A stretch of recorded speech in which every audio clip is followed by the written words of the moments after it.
Polosa, et Simba Lissoute. Pour moi, comme on a kuna, bateau va travailler dans Zambie. En tout cas, basi baké musique. Donc là, yo ba mission dans ton pays, aux autres comme il faut. Place nous à où est-ce société. Ah? Oyaki, allez, quittez. Polosa, on a battu ma ligne calme. Na lomo na kekuna, Là-bas. Ah! Oh, nous avons un arrange. Comment coquette? Ah, oui, vraiment. Qui ça? Et en plus, il y a qui ont commis partout dans l'Europe, dynamique, commis partout dans l'Europe. Comment coquette? Ça est commis partout. Tout comme en Suède, tout comme à Paris, tout comme à Lille, tout comme à Bruxelles. Et puis, base la mission est toujours Londres, Angleterre.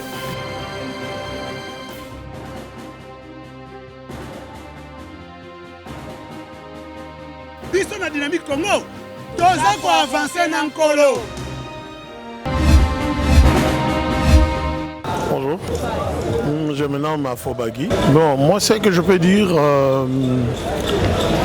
le retour de Jean-Pierre Bemba, moi, ça me fait absolument rien par rapport à moi. Parce que c'est un Congolais, malgré ce sont des gens qui ont changé leur nationalité. C'est normal. Si on dit aujourd'hui la date de la rentrée de Jean-Pierre Bemba, bon, moi, ça ne va pas m'étiquer. C'est normal parce qu'il est congolais comme tout autre. Hein. Cela veut dire il est un homme politique. Il peut venir comme il veut, c'est ça. Allons-y comprendre. Jean-Pierre Bemba, c'est un individu comme tout autre. Mais si le chef de l'État prononce qu'il y aura la prière, qui peut contredire à ça? C'est rien. C'est un chef de l'État. Il a cette amabilité de faire ce qu'il veut parce qu'il est le chef de l'État. Il peut dire ou puis il peut changer le programme. Ça n'a rien à voir avec Jean-Pierre Bemba. Vraiment, si les gens de la Mouka veulent faire leurs commentaires par rapport à leurs sentiments, je dirais non, c'est pas la dictature. Mais je ne sais pas. La dictature, c'est quoi? Si nous disons la dictature, qu'est-ce qu'il a fait? Il a torturé les gens ou comment? Pour annoncer le mot dictature. Ou il est en train de nuire les gens pour dire le mot dictature. C'est vraiment... Je ne sais pas, le mot m'échappe à expliquer. Ah ben, mais ce que moi je peux dire, c'est quoi? Vous voyez, dans un pays où il y a une organisation des élections, il y a un perdant et un gagnant. Si nous regardons en ligne ou soit à live, nous regardons automatiquement c'est quoi? Il y a quelqu'un qui a été déjà élu comme chef de l'État et l'autre, comme il a échoué, nous le demandons d'aller à l'opposition. Parce que si l'opposition n'existe pas, il n'y aura plus les combats. Mais l'opposition, c'est quoi? Ce sont des gens qui ont échoué, qui devraient aller à l'opposition. Mais aujourd'hui, si M. Nyamwisi passe à la télé pour dire que non, la Mouka doivent s'excuser devant le peuple congolais, par rapport à quoi? Moi, je ne sais pas. L'opposition ne peut pas se rabaisser devant le pouvoir. Ah, mais au moment où on faisait le programme des élections, je ne savais pas. Je n'ai jamais vu Nyamwisi ici. Nyamwisi était en Europe. Il faisait sa vie. Et la Mouka était toujours ici, derrière Fachi, tout là. Bon, comme ils se sont séparés, alors Fachi est sorti comme chef de l'État. Il est maintenant de la majorité. Monsieur Martin Fayoulou, il est au niveau de l'opposition. Qu'on le laisse travailler. S'il a besoin de travailler, qu'il travaille. Fachi aussi, s'il a besoin de travailler, qu'il va travailler parce que pour le moment, nous reconnaissons seulement un seul chef, qui est Monsieur Antoine Félix Tshisekedi. C'est lui qui est le chef de l'État. Il a des mots à dire. S'il dit aujourd'hui que non, il n'y aura pas de travail, il n'y aura pas. S'il dit aujourd'hui il y aura de travail, il y aura. Ah, mais je le donne un coup de chapeau, hein, parce que moi je sais tout ce qui se passe ici, surtout en RDC. parce que notre pays c'est trop vaste. Il y a plusieurs endroits qu'on doit reprendre à arranger. Peut-être nos frères chinois, nos papis faire ça.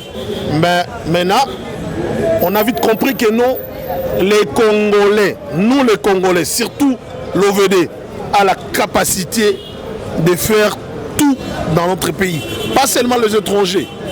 Nous les Congolais, parce que nous avons la tête. Nous les Congolais, nous avons l'intelligence et nous avons la capacité de faire tout. Allons-y comprendre. Allez voir Bokassa, allez voir commerce, université. C'est cool vraiment. Pour moi, c'est cool pad. Donc c'est vraiment impeccable. Nous demanderons au chef de l'État qu'il continue. Parce qu'on ne peut pas, dès que vous entrez au pouvoir, vous commencez à faire tout. Non. On commence par le route et nous regardons. À partir du route, il y aura la réalisation du social. Parce que si la route n'est pas bonne, la sociale ne peut pas nous surprendre. Mais si des routes sont bonnes, les gens qui habitent loin là, fin fond, dans des villages, il y aura la capacité de faire la route avec leurs marchandises pour que le peuple congolais se retrouve. C'est ça. Mais c'est ça ce que je viens de dire. Je lui donne coup de chapeau. Je donne coup de chapeau au chef de l'État parce qu'il a songé aux policiers.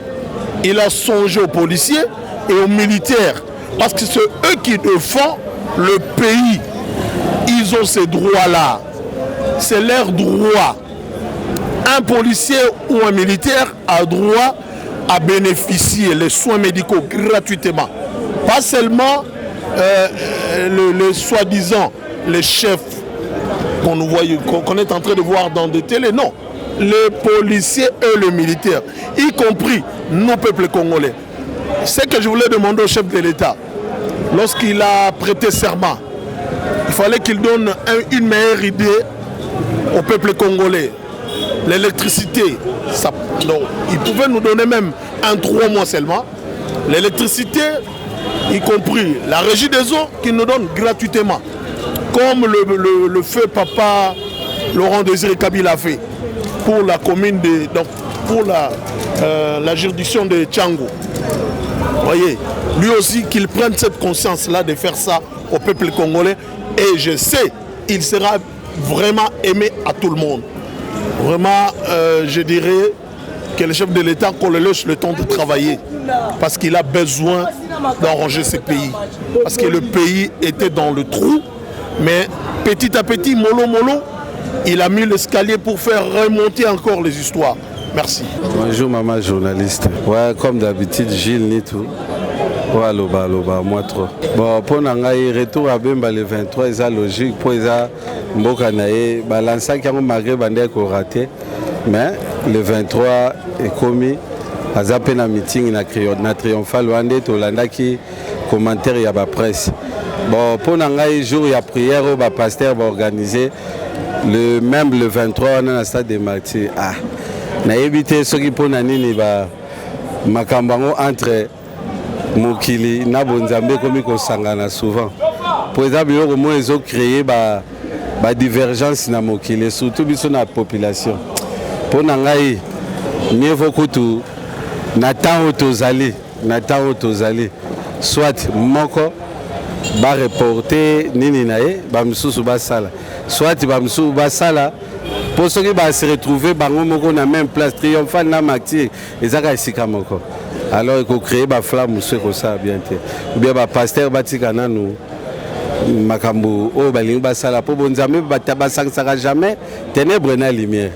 Pour que comme makambo ya ba mbwakela boyebi peuple congolais ndi azalaka aba pasteur abesco boy en tout cas pour nanga ba pasteur ba poussa batika population ça la sentiment na bango yango na lobby ezasco problème ya gouverneur yenda za maire ya ville à Kinshasa par rapport ya ba demande na bango ndenge ba komaki na hôtel de ville à propos ya arrivé à Bemana meeting eza arrivé na meeting na prière ya ba pasteur na stade de martyr pour nanga ça bien té donc les jours te ba ko sangisa bango et ça bien été pour naïbi et belé à ba pasteur ou ba ozala kuna session de flatteur naïbi loko naïbité mais et ko créer na ba population bazali banda tellement ba yebi bango et vous allez bien été non moni Katumbi banda azongi mboka na ezi et moi temps et belé azala ki na exil azongi. J'espère que nous avons un tournoi avant ko sala. Koya na ena kini ezate ka yena kini azongi le Lubumbashi. Koya na ena kini ezande ko installer pour la vie politique na. Pour vie politique ba sala ngone ya ba intérieur te. Par rapport à la vision il y a zanango o azolinga koma. Bon soka pousser date na eza logique ezelo kwa mabeta. Donc on a trouvé un normal au quoi Bemba le 23. Les mêmes populations Baokendo Yamba Bemba, les mêmes populations Baokendo Yamba Katumbi, les mêmes populations Yango Yamba toujours majorité présidentielle. Donc tu as un peuple mokwana ce qui est venu mes basangana kaka tokendaka ko Yamba. Donc arrivé à Katumbi ce qui date est prévu. Batu Baokendo Yamba donc ils a pena eloko polémique selon ngai. Donc namoni loka mabeti geste wana d'abord eza geste moko ya ko féliciter pour bon eza biloko ezalaka kala na armée toyebi ke soda na famille na ye bandaki ko fando fele d'abord na compte à l'état classe bo plutôt makambo nyonso et bon c'est un moment donné et bungaki na ba makambo uti ko leka mo tout tanga kombo ezate mais lelo et que zonga lisusu na gouvernement fatinga na féliciter na ko encourager ndi asala ba makama malamu pour moni soka biso nyonso na mokili tolo baga mabe pona mutu mboka ngo ko vansende tant moninga sali pa malamu to féliciter to baki ba fleur toujours ko encourager zala limiter tes mains et continuer ti na makambo nyonso po tozana posa ya bolamu na mboko po nyonso eza ya kobeba nyonso tout na armée na biso population vie sociale na biso eza pacteur soka bandamo na armée eza bien akota pe na population na makambo ezo faciliter opportunité ya peuple na ye pa na ngai coup de chapeau bon po na ngai Mbusa Nyamwisi nayebi eza na adage moko boye ex-président alobaka alobi les politiciens ce sont des flatteurs. Politicien ayaka toujours l'intérêt na ye. Bon nayebi ke Fatiaza Kinoa à vivre na opposition na vie à souffrance ya opposition. Ayebi batuboni bazala ba opposant bakenda côté majorité présidentielle pour na koluka intérêt personnel. Aza uti na vie wana yebi bango.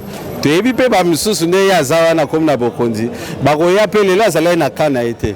Lobi akoluka aleka TV nde pesa bango priorité et fait akoleka TV ko loba okumisa fachi boy po lobi fachi pasa nini akanisa ye na mwa place ba pona nga fachi na yebi ke naza siri na fachi eta ke congolais eta ke kinois eta ke mwana mboka auti na komba moko bo babiloko wana ya mipepe biloba wana ezala mabe ezala malamu etalika bango mona la muka toza posa te ba bete oso ba vérité la muka ezoleka ndeni ba s'arranger ka bango na bango batika pe continuité à pouvoir à fatine ngezo salema na ndenge na epa osa makambo na ye eza komba mutu na mutu azoluka place na ye nini akozala bapo na ngai Mbusa Nyamwisi aza flatteur azoluka poste musala yango moni abani déjà komona abanda kotengama ba peut-être côté à cash bako benda ye pozo abulo pona ngande yangwana donc azani flatteur na yebi ke fachi azolanda déjà de près non pona nga idée ya so de mouton eza mabete mais eloko mona osala moi remarque na ba initiateur ya projet wana il fallait pas balancer mbala moko nyonso na ville ya Kinshasa loko les projets ezala na luté na Congo il fallait ba bandana na place moko batali évolution ya place moko neni ne pesi basali yango esimbi bakalculer durée ya temps ezui bango après avoir kosi sango nde bakolancer ba projet mususu bameka un peu ko limiter batana yango po esalema malamu moni siko tout qui les a bouché tout qui ne donne les sous pensate to comme na difficulté tandis que projet wana nanu esimbi te tandis que nanu basali ata moi et si comme mon côté tout le monde a déjà que non évolution est loquane idée est bon mais il fallait pas baba nango mba moko na kini mobimba na même temps en tout cas pas na ngande loko na moni moi remarque yango il fallait baba na côté moko total évolution nango après balancer le sous côté musu pour ba faciliter population moni mboka na biso et surtout ba chauffeur balingi demi terrain talande ba nyoko la population na ba profiter na ba temps oyo mutu akolonga kingasani ti ville azo dépenser na aleta musu 2000 na kozonga un retour ta musu 3500 na vie à pas si boye mbongo pe à la raté siko population esuka wapi donc na éviter so ba ko revoir bon etalika bango mais pour na ngande moi remarque yango wana merci beaucoup. Bonjour maman journaliste Kombo Bovik bon commentaire on a rosala j'appelle Bemba za mutu munene na kati ya mboka oyo arrivé na ipezo porter 1+4 na mboka oyo pour militant pe bazozela ye pour pe azwa pe na nouvelle moko pe bato bakoyoka alors elo na kosenga ndenge bate nini ba prière na triomphal nga epa na ngai na mona eza mabe comprendre poni alingozungisa biso na makambo ya Kabila ke lelo meeting atie ba soda ba beta bali lelo meeting atie ba soda ba beta bali ce n'est pas bon. Ce n'est pas bon vraiment. Dans le sein président de la République, il faut supprimer nos biloko wana. Sora lingi peuple congolais a supprimé nos biloko wana. Docteur Yamba, j'appelle Bemba bien attaquez moi na mboka. Arrivé c'est bon. Bon pour ngai pour na vie wana na koloba côté wana alobi ne bien. Vérité za c'est bimaki. Président de sa bimaki. Torokende na matata, torokende na ba enti wapi. On est offert n'imboka tomboke avancé. Ce qui olingi mboka aux peuples congolais, mais c'est failli à distraire nos populations. Tobo itazo opposant. C'est comme ma bezali tokoloba. Mais dans le moment où tu es le président de la République, après ça, l'idée est pour la peuple congolais. Que nous avons ça, le lobby à Bakoufi, à lobby, le lobby à Bakoumomama, Bakoumomama, et ça, bien, ce n'est pas bon. Vous comprenez? J'espère que Azan n'abord militant au Bazali Koyokaye, mais Achabango calme, tous à Bomoko pour que tu soutenir le président de la République. Mboka avancé. Bon. Moïse Azali président ya Lamuka. Tant que Nani Martin Fayulu Azali président abandé ko tourner, ba Moïse bandé ko yambaye bazo soutenir. Pourquoi pas azolinga ko soutenir ni Moïse té. Les entre bango na bango mabezali otondeli. Ba la vérité, ba bayeba. Batika makambo ya caché tout ça la mikolo dasi papa tseke da fungola biso déjà misu tout le monde tous les jeunes azoeba politique le to la muki le mboka kende boy lobi to la muki mboka kende boy o bazo sala wana to yebi déjà batika o distraire la population ce qui vraiment que nani Katumba za président na ye a que soutenir c'est une bonne idée. Dépasse Salipé Boy, ça va. Dès à l'époque, il y a maréchal. Soda boulot gratuit. Tout ce monde en réseau circulé, nous sommes très à l'aise à ce CP là. Mais là, nous sommes passés à mon côté. Nous avons étape par l'étape. Tout ce qui attend, n'attend. Nous avons le soda comme soins gratuits. Tout CP nango. C'est pas non, des mots qui marchent à la bombe. Bonjour, comment est Enoch? Commentaire nanga ezaki non, bemba soka za mposa ya muta okanga ya zate oto muta ko empêcher ko ya na azate. Mais elo na koloba bo ezaki non, ne ba décrétant que non journée de prière. Habité suna décréter te cause anan. Oui. Président de la République. Soit décrété bon. Ce que vous a empêchement pour empêcher que non va déranger de ko bembaté et ça bien. Mais c'est quoi empêcher non journée on a ba reporter on pour nangai. Moussa na musi c'est un flatteur. To yebi le loté depuis Kabila les petits to yebi na personnellement na bimbusa na musi na yebi mbusa musi pa na pour Kabila le père. Na ibakaye Moussa c'est un flatteur c'est Aza rebelle na koloba quoi parce que bagarre mingi ya Goma est kuna ba onde baza ba commanditaire nango azaki na lamuka le président de la République a sali action de grâce ya kozonga mboka so akomi koloba keno aluka lokwa koya koflatter président de la République Félix ayebi bango très bien comprendre ayebi bango donc kuna kutu eloko eza te aya na ye soki azotwite na ye na ndenge na atwite na ndenge na ye koempêcher le président de la République et puis le président pas occupé bango te aoccupé motu nani aoccupé Félix aza bakombata baa nsima na ye nana obangisa ye ata soda eza te kombata kobunda mpona faci ata twite na ye eza nango bien lokola elobi kene aza vérité désir na oyo ayebi oyo fayolo azolobake oyo mosusu oyo ye mpe oyo ayebi eza nango bayebani bango na bango bakobimisa la vérité na bango parce que la fois passée na keno Moïse atwita mpe la fois passée abi keno alobaki keno soki keno bazolika toujours koluka koloba n'importe quoi mpona ngai na koloba vérité oyo tosola na Genève nayokaka yango mpe na base kuna mais biso tozalaka discret na ndenge na biso eloko wana ezali bandaka na epoka ya Mobutu ezalaka donc ezalaka nango soin de santé mpona bamilitaire policier na bafamille na bango ezalaka nango bandaka ntango Kabila ye le père aye eloko wana c'est comme si balongolaki yango comprendre soki Félix aye azongisi yango eza eloko ya félicité parce que policier soda nde batela mboka baza bato moko néglige te lokwa ya bwande na police na soda akoma pe na baenseignant pe vous comprendre abani na soda parce que bato wana de baza bato minene na mboka bango nde tokosu lokwa bani na soda bana suka akende pe na baenseignant bafonctionnaire pe vous comprendre akende des initiatives à bien président de la République aza na baidée ya malamu vous comprendre mais tozela nanu topesa na temps aza na baidée donc aza mutu moko boye mikolo oyo ezoya liboso tosepela aza na baidée na ye.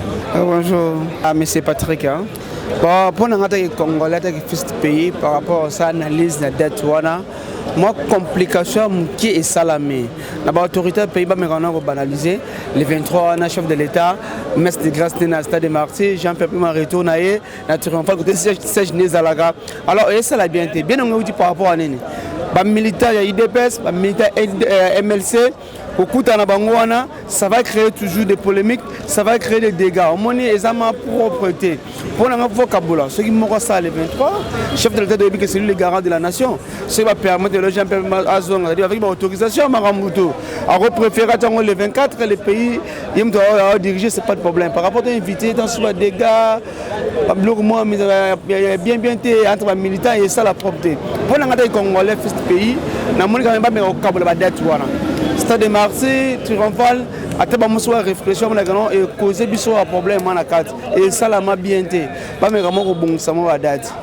bon pour na ngata peuple congolais par rapport à analyse moni na ba parti politique de ba plateforme et ça na ba réalité ngo ça rebelle au moins ka monsieur Moussa Moïse ils opinion na ye azaki na carte na bango ensemble il sait bien makumtele na carte AEB par rapport moi idée que non par rapport à monsieur Fayolo président Félix amoni que non président Félix né a mérité que le président par avoir dans l'élection na ba déclaration on retrouve un mabete ils m'a bêté par rapport que non l'autre chef de l'état quand même le ça là et ça bien a proposé à militaire va mettre traitement au fêlé gratuit c'est bon tout le monde a préféré augmenter le salaire aux militaires et ça bien tout le monde le chef de l'état a autorisé ça là saute muto nzela bonga kimia alingi tous les peuples congolais se retrouver état de droit na mboka là tout le monde tabi droit na yebi a valeur na ye chef de l'état so cordon ça bien là tout le monde qui va comme ça régime sur les gars jamais ko les gars ba chaîne nationale et là moi pas kangi bona ba service ba ana pas pamba mais si ko peuple congolais à l'aise a ko déclarer remettre dans aïe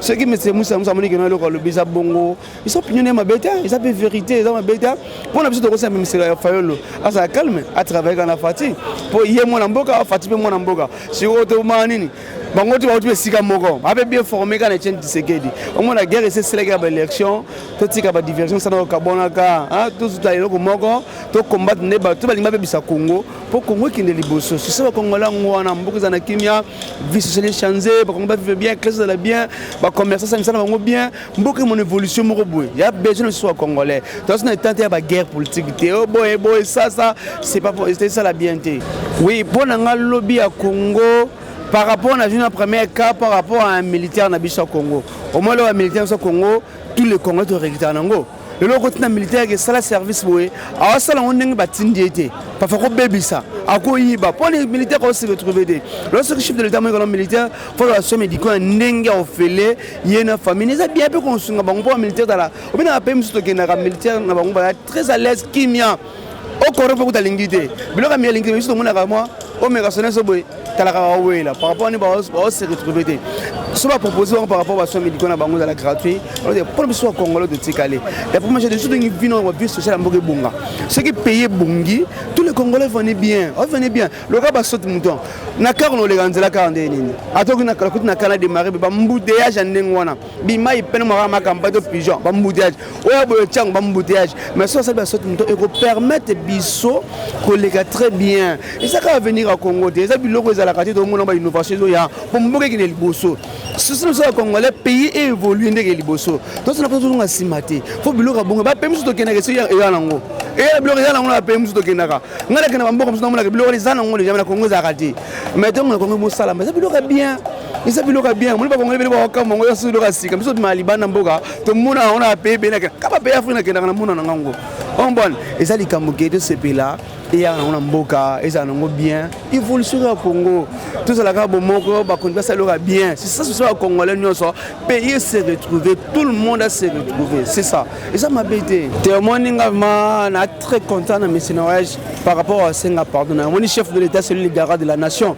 parfois il y a une ignorance on doit comprendre et le ça qui doit être content na monter biso tout Congo de se faire na monter contre chef de l'état mais ce qui monte à raconte ma benaye à Sengi pardon et puis chef de l'état M. Félix azam dans moi na Nzambe hier un chrétien il veut pardonner ce que l'imbécile m'a bêté faut l'imbécile pas le ngaba immunité na été batikaye quand même ndinga reconnaître que naki fautif na sali mabe donc le chef de l'état boité na ko ficher ce comportement tata na député élu na ba mesure na ngana ko suka a reconnaître ngo et chef de l'état l'autre senga ka papa amer l'imbécile batika bonga sala musana et poteye et donc dans ma bénédiction les autres batika les baninga na kana mais yeuta meke c'est bon biso au moins batika na ba immunité na samsa ne bien mais par rapport à que ninga reconnaître ma benaye contre mon coureur diriger biso tala ata Cora ata Bible et pesi ba konde valeur na bango mo konja mo konda respecter ata Cora et tout mon mouton supérieur ata Bible.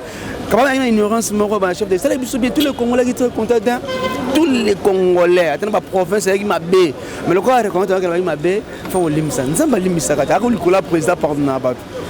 Pour ça qu'on limite ça y est, ça me ça naïe.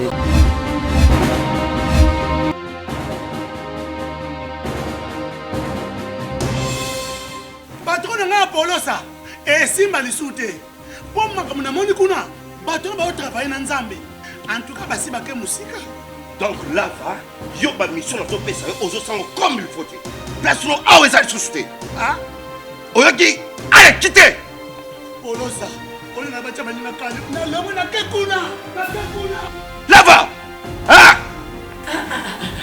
On nous a mis dans la range là. Comment coquette? Ah ouais. Ni au Yumikaka. Vraiment. Qui ça? Et en plus, il y a qui ont commis partout dans l'Europe, dynamique, Congo commis partout dans l'Europe. Comment coquette? Ça est commis partout. Tout commis en Suède, tout commis à Paris, tout commis à Lille, tout commis à Bruxelles. Et puis, base la mission est toujours Londres, Angleterre.